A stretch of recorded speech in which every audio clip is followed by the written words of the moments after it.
साथियों, KBN 365 news network को like करें, सब्सक्राइब करें और शेयर करें। जर्नैल सिंह सांगवान जी हैं रिटायरमेंट संघ के, जो रिटायरमेंट संघ है उसके प्रदेश अध्यक्ष है। अभी जो अपनी बात महिलाओं के समक्ष जो है रख रहे हैं, आप सुन रहे हैं। प्रांतीय नेता उधम सिंह राठी जी, हमारे जिला के प्रधान सियानंद जी, सेक्रेटरी बलराज जी और भी धीरज कुमार जी और भी हमारे चौहान साहब, बहुत से साथी रिटायर्ड कर्मचारी संघ के बैठे हैं यहाँ पर। और सम्मानित साथियों, सबसे पहले तो मैं रिटायर्ड कर्मचारी संघ की तरफ से आपके इस महापड़ाव को क्रांतिकारी अभिनंदन करता हूं और मुबारकबाद देता हूं आप सभी को कि आप लोगों ने जिस दौर में यह आंदोलन शुरू किया, एक ऐसा दौर है जो इससे पहले शायद कभी ऐसा नहीं था, क्योंकि सरकारों का एक जनतांत्रिक चरित्र था। आंदोलन होते थे, सरकार सुनती भी थी, लेकिन ये बीजेपी की सरकार सबसे बेशरम सरकार है। लेकिन इस बेशरम सरकार को ये जो जनता के जो आंदोलन है, जो जन आंदोलन है, इन्होंने साबित कर दिया कि भाई तुम यदि बेशर्म हो, तुम्हारी बेशर्मी का तोड़ जनता के पास है। इससे पहले किसानों ने इनको मुंह तोड़ जवाब दिया और अब हमारी आंगनवाड़ी वर्कर और हेल्पर हरियाणा की इस मुंह तोड़ जवाब इस मोदी को भी और खट्टर को भी दे रही हैं। जहां तक मांगों का सवाल है, ये इनके द्वारा खुद बोली गई। हर रोज कोई नई मांग आप नहीं उठा रहे। मांग वही है कि जो इन्होंने कहा था 2018 में कि 1500 वर्कर को और 750 हेल्पर्स को। कौन सी बड़ी बात है जब इतनी महंगाई बढ़ चुकी है। महंगाई के साथ साथ आपका वेतनमान बढ़ना चाहिए। आप कुशल कर्मचारी हो, अकुशल नहीं हो। खुद इन्होंने कहा था कि कुशल कर्मचारी को 20,000 रुपए और अकुशल को हम 15,000 रुपए देंगे। तो क्यों नहीं आपके लिए ये 20,000 की घोषणा करते, क्यों नहीं देते? ये बेईमान सरकार झूठ, लूट और फूट पर चल रही है। झूठ बोलने में इसका कोई सानी नहीं। मोदी सबसे बड़ा झूठा है दुनिया का, अब तो ये सर्वे में भी आ गया। और उसके बाद यो खट्टर, यो बीसी का भाईबंद है, जितना वो बोल रहा झूठ उसी पर लाइन पर ये चल रहा है। इनको तो एक तकलीफ होती है आंदोलन से, और खास तौर से लाल झंडे से। पता नहीं इनको लाल रंग से क्या दिक्कत है। ये तो भड़क उठते हैं जब लाल रंग देखते हैं। तो ये जो लाल झंडा है, इनका तो छाती में ऐसा गड़ रहा, इनका बस चलाना तो एक दिन में हटा दें इस लाल झंडे ने। लेकिन जनता के दिमाग में और मन में ये लाल झंडा इतना गड़ चुका है कि जनता कहती है ये लाल रंग क्रांति का चिन्ह है, और वो क्रांति हम करके दिखाएंगे। अब ये जो चुनाव चल रहे हैं ना, इन चुनाव में भी इसका पता लग जाएगा मोदी को और जो और ढोंगी इनके फिरते हैं। ये किसानों की हत्या करने वाले बीजेपी के जो सरकार है, और अब हरियाणा में भी बहुत से नौजवान जो आर्थिक तंगी के कारण आत्महत्या कर चुके, कौन है इसके लिए जिम्मेवार? और फिर कहते हैं कि विकास हो रहा है। विकास कौन से विकास की बात कर रहे हैं ये? हाँ, विकास हो रहा है जो ये बीजेपी के जो गुंडे हैं, जो बलात्कारी हैं, जो हत्यारे हैं, इनका जरूर विकास हो रहा है, और इन्हीं के लिए सरकार ये चल रही है। आपको मालूम है लखीमपुर खीरी में हमारे किसानों को रौंद कर मार दिया गया। गृह राज्य मंत्री अजय मिश्रा जो अभी भी है, और उसका बेटा आशीष मिश्रा जिसको अभी बेल दे दी गई। अब ये बेल दे के क्या साबित करना चाहते हैं? ये बताना चाहते हैं कि कोर्ट भी हमारा है, न्यायालय हमारे अनुसार चलेगा। तो जब न्यायालय भी इनके अनुसार, पूरी पुलिस और मिलिट्री इनके पास, तो फिर हम कहां जाएंगे? ये जो लोकतंत्र है, जो संविधान है, कहां जाएगा? आज आपको याद होगा हमारे संत रविदास जी की जयंती है, और रविदास जी ने क्या कहा था? समानता की बात की है, भाईचारे की बात की है, जात पात तोड़ने की बात की है। और इन हमारे आंदोलनों ने वास्तव में संत रविदास को की जो बात है उसको ये धरती पर उतार के दिखा रहे हैं हमारे ये जो आंदोलन है। इसी प्रकार किसानों का जो आंदोलन हुआ, कितने प्रकार के आरोप लगाए गए उनके ऊपर, कभी खालिस्तानी है, कभी कम्युनिस्ट है, कभी ये तो माओवादी हैं और कभी दूसरी पार्टी के भकाए हुए हैं। हम साफ तौर से कहना चाहते हैं कि रिटायर्ड कर्मचारी संघ, उसमें सभी जाति के और सभी धर्म के लोग हैं और हमारे संविधान जो रिटायर्ड कर्मचारी संघ का है, साफ तौर से इस बात की हमने तय किया हुआ अपने संविधान के अनुसार कि जहां अन्याय होगा, शोषण होगा, हम अन्याय के विरोध में, शोषण के विरोध में सरकार के खिलाफ खड़े होंगे। और अभी जो आपका ये आंगनवाड़ी जो महिलाएं हैं, वर्कर्स और हेल्पर्स, इनका जो आंदोलन लगातार लगभग 70 दिन हो गए, ये जारी है। अभी जो है सुभाष लांबा जी जो हैं अपनी बात जो है आंगनवाड़ी महिलाओं के समक्ष जो है रख रही हैं, आप सुन रहे हैं, आप देख रहे हैं। इनके ने तसल्ली का पानी पिया दिया इन्हें, और जिससे भी बात करते हैं ना, आप भी जाकर के आए हो, एक बात कहें, वो तो गई बात थारी, कुछ और रहा हो तो बताओ। जब हमने पूछा क्या होगी, बोला नू मेरा नहीं पर होगी, कुछ नहीं मेरा। यूं कहेंगे बात तो होगी। अरे हमारी कोई डिमांड अलग से नहीं है, हम तो जो तुमने भाषण दिए हैं उसको लागू करवाने की बात करेंगे। और शैलजा जी कह रही थी वो विधानसभा की प्रोसीडिंग में है, ये जो आश्वासन होता विधानसभा प्रोसीडिंग में है कि वर्कर को, हेल्पर को, स्किल्ड अनस्किल्ड, और उसको महंगाई भत्ते से जोड़ना।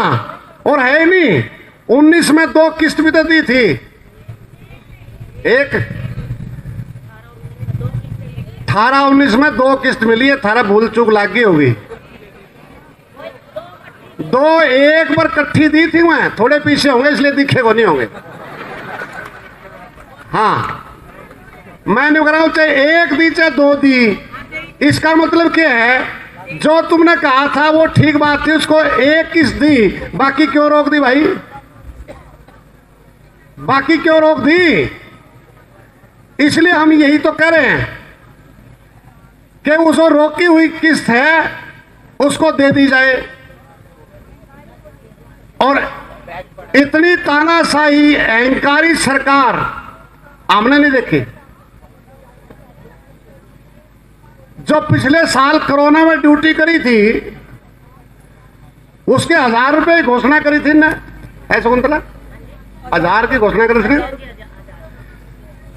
और वह चिट्ठी जारी करी, उसमें क्या लिख दिया,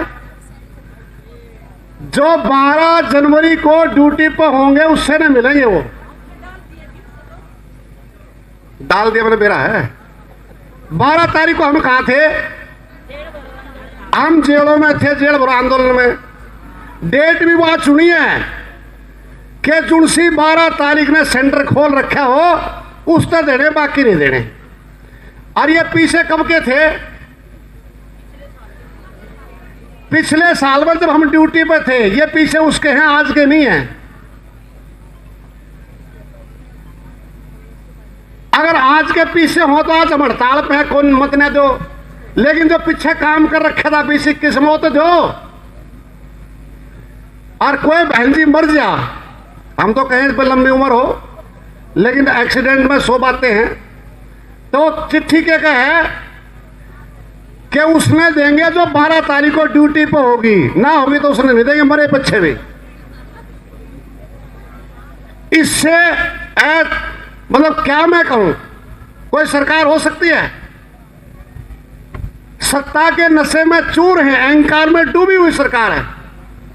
और फिर वो पोषण ट्रैकर के लिए बोला ऐप डाउनलोड कर लो। मैं शकुंतला तड़के पूछू था, मैं कहा ऐप डाउनलोड क्यों नहीं करते तुम? या बोली मोबाइल ना दे रखा, ऐसे ही ना भाई।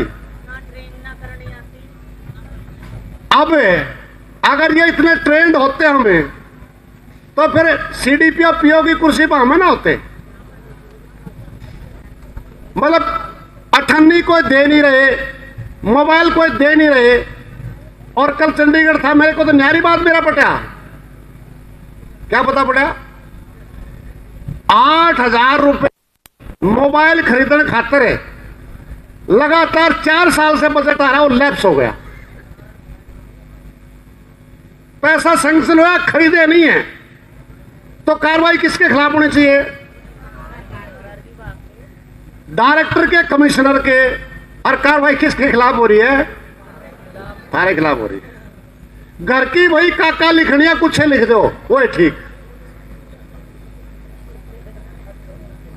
पर्चे दर्ज किसके खिलाफ होने चाहिए?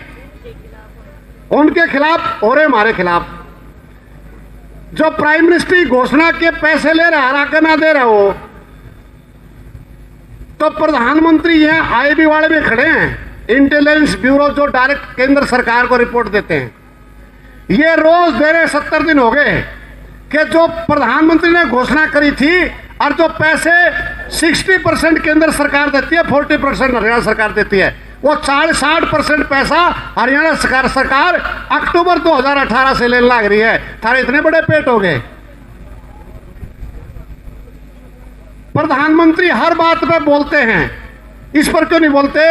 जवान को लकवा क्यों मार रहे हैं? पूछना नहीं चाहिए क्या कि जो पैसा सेंटर से आ रहा तो दो क्यों नहीं रहा भाई? फिर क्या कहें? बोला जो पहले बढ़ोतरी करी थी ना हमने, वह घने बढ़ा दिए जो पहले बढ़ोतरी करी थी। और हमने ये लिखा था उसमें, वह चिट्ठी तो मिली नहीं मने, वो करे उसमें लिख रखा था कि जब सेंटर बढ़ाएगा, जब राज्य नहीं बढ़ाएगा, हमने पहले ही बढ़ा दिए। हमारे पास है। और ये शकुंतला जब भगवान करे मार दो रहे है, वह उसमें लिख नहीं रखा। मैं कह रहा हूं लिख भी रखा हो। ये जो हमारी स्कीम है ICDS, इसके जो काम हैं, उन कामों के नारे हम कितने काम कर रहे हैं। ईसा दिन बड़ा रखा, को कुत्ता ही मर जाना, बोला आंगनबाड़ी तक कैद उठा ले जाएगी।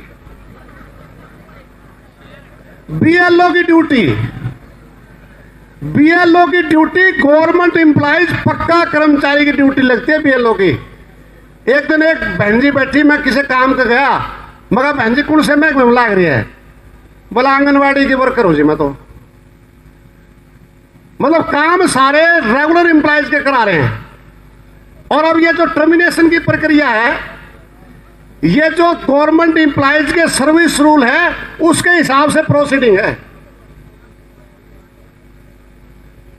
और हमें जब हमने कहा भाई या तो हमने कर्मचारी मान लो या मजदूर मान लो, न्यू कहे ना कर्मचारी मानना ना मजदूर मानना।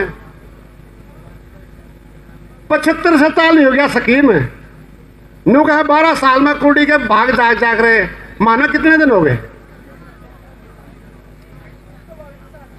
44 साल हो गए।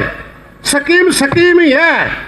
महिला और बाल का विकास, महिला का और बच्चों का विकास सबसे महत्वपूर्ण काम है कि नहीं है? देश का भविष्य की निर्माता है कि नहीं है? उस खातर विभाग नहीं है, पैसा नहीं है।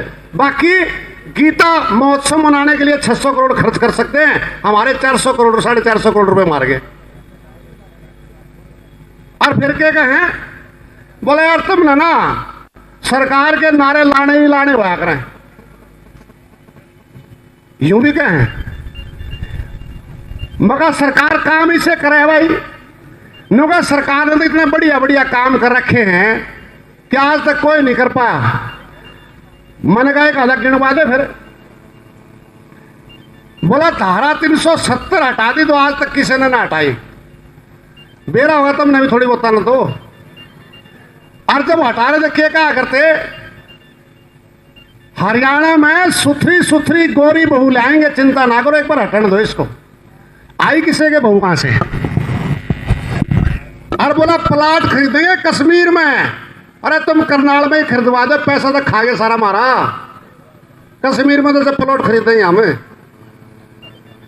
राम मंदिर का निर्माण कर दिया, हमारे घर घर में मंदिर हैं। भूखे भजन नहीं होते गोपाला, डांटो अपनी कंठी माला। पेट में रोटी नहीं, नुका चोटी खड़ी करके भारत माता की जय बोलो। कैसे बोल दे? क्या भाई? हम ये कह रहे हैं कि प्राइम मिनिस्टर की घोषणा लागू करो, सरकारी कर्मचारी का दर्जा दो, उसके बराबर तनख्वाह दो, 1 साल थारी वीर भारत माता की जय बोल देंगे, कर दो जरा। लेकिन ये जो नारे हैं ना, ये केवल वोट लेने के लिए है। अभी हम बता रहे थे, रेल भी बेच दी, तेल भी, भेल भी, सेल भी, एयर इंडिया भी, अब बिजली को बेच रहे, ट्रांसपोर्ट को बेच रहे। और भाषण क्या थे? सौगंध मिट्टी की खाता हूं, देश को नहीं बिकने दूंगा। और अब देश बिकने खातर लिस्ट बना रखी है, ये भी बिकाऊ है, ये भी बिकाऊ है, ये भी बिकाऊ है। इनकी हालत मेरा क्या है? इनकी हालत ये है, एक आदमी यहां करनाल से दिल्ली जावा था, रोडवेज की बस में बैठ लिया। कंडक्टर बोला भाई टिकट ले। बोला हाँ दे भाई। मारा हाथ तो जेब कट रही, उसकी कुछ भी ना पाया। उसने सोची कंडक्टर भूल जाएगा, आगे चला जाएगा। अब कंडक्टर का तो रोज का काम। उसने बोला भाई मेरी जेब कट गई। जब दोबारा कंडक्टर ने बोला, कंडक्टर बोला यार इसे ऐसे कहना है ना, रोज मूर्ख बनाना है हमने, या तो टिकट ले ले या तड़ा पड़ ले, आगे को चेकर पाएगा तो मेरी नौकरी चली जाएगी। वो कह रहा यार मैं ऐसा मानस को नहीं, इज्जतदार मानस हूं, कट गई मेरी जेब मान ले। बोला मान ली तेरी कट गई, लेकिन मैं क्या करूं, मैंने तो टिकट के पीछे चाहिए। उसने बस रोक दी, सिट्टी मार दी, और उसने धक्का दे, वो डंडे ने पकड़ा खिड़की वाले ने, मैं तड़े पड़ूंगा, जाऊंगा क्यों कर। बस रुकी, सवारी चिल्लाने लगी, क्यों शोर, मतलब यहाँ देर लगा रखी है, मैंने यो काम है, मैंने यो काम है। आगे से एक आदमी उठ के आया, अरे बोला क्यों रोक रखी है? बोला रोडवेज वाले हो, सारा नाश निवेत हो रहा है, निजी गणतव्य हो रहा, तुम लोगों ने तंग करो। उसने बोला भाई तंग को नहीं करते, यो टिकट को नहीं ले रहा, और आगे को चेकर पा गया तो मेरी नौकरी चली जाएगी, तो ना इतनी हमदर्दी आ रही है, तू टिकट ले ले। उसने बोला कोई बात नहीं, कितने पैसे की टिकट है? बोला 50 रुपये की। बोला 500 का नोट काटा, 50 की टिकट काटी, 450 उल्टे देर बस चला दी। सारी बस में चर्चा होगी, बोला यार इसे मानस हैं जो बच रहे ना, तो धरती पाट जा। अब उसने देखा सारी बस में उसकी बड़ाई होने लग रही। अब जिसके ने जेब कटी तो उसने देखा भाई इसने क्यों कर दे दिए मेरे 50 रुपये टिकट के। जांच पड़ताल करी तो जिसने टिकट ली थी उसने जेब काट रखी थी उसकी। ये सारे हमारी जेब काटने लग रहे, और इन तबरा राष्ट्रवादी देशभगत को नहीं सत्यानाश करने लग रहे हैं। यह हमारी जेब पर कट रही है, क्यों भाई? गलत बात है। और देश की आजादी की लड़ाई में उंगली तक निकटवा रखी कोई ने भी, इनके पूर्वजों ने भी। एक था इनका वीर जिसने बताओ थे, सजा होगी काले पानी की। जब तक तो वीर था, सजा होता ही 16 बार माफीनामा लिख करके दिया, और फिर जेल से छूट करके आया, अंग्रेजों से पेंशन ली, वो इनका वीर। अब इस इतिहास को ही बदल रहे हैं। बोले गलत मानसान लिख रखा है, हम लिखेंगे। अब तो घर की भाई काका लिखनी है, किसी ने गद्दार ने क्रांतिकारी बता दो तो मान लो। ये हालत इन्हें अब बना करके रख रखी। और मैं एक बात आपको बता रहा हूं यहां, अब भी एक बहन जी कह रहे थे कोर्ट में सी बात बनेगी जी, मखा इसको तो 11 ही बजे हम बनेगी बात। एक तो चोर था, चोर, और चोरी करता पकड़ा गया। उसने बोला बात तेरी 3 सजा है। बोला बता। बोला था 100 रुपए दे दे, या 100 जूत खा ले, और या 100 प्याज खा ले। कंजूस बहुत था वो, इनकी तरह, सरकार वाले की तरह। बोला 100 रुपए तो कोने दूं। बोला फिर 100 जूत खा ले। बोला दर्द होंगे। बोला प्याज ही खा लूंगा।